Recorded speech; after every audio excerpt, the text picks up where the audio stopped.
Des dizaines de personnes patientaient devant les bureaux de vote pour choisir un président parmi les 26 candidats en lice. C'est une journée exceptionnelle pour eux. J'ai été la première à voter aujourd'hui. Tout allait bien et je suis ravie et très heureuse. Dieu merci. La plus belle chose est que les élections en Tunisie deviennent une chose ordinaire et ne soient plus un événement d'exception. C'est rassurant. Ça nous rassure sur la Tunisie de demain. Il s'agit de la deuxième élection présidentielle au suffrage universel depuis la révolution de 2011.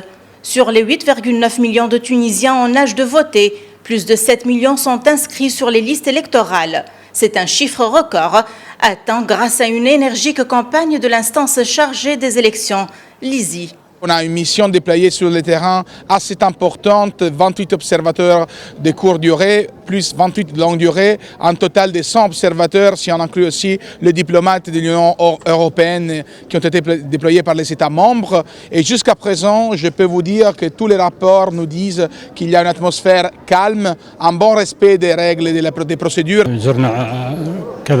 Nous avons visité plusieurs bureaux de vote et le processus électoral se déroulait dans de bonnes conditions.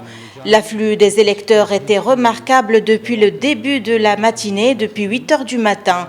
Il faut dire que c'est un signe de la réussite du processus démocratique en Tunisie. À moins qu'un candidat n'obtienne ce soir la majorité absolue dès le premier tour, les candidats et surtout les partis seront face à un défi de taille, celui de préparer parallèlement les législatives prévues pour le 6 octobre et le second tour de la présidentielle qui devrait se tenir d'ici le 13 octobre. Dimanche 15 septembre, la Tunisie tournera une nouvelle page de son histoire avec le deuxième scrutin démocratique du pays après 2014. Un scrutin dont toutes les issues sont ouvertes. Najwa Bécha, Médien TV, Tunis.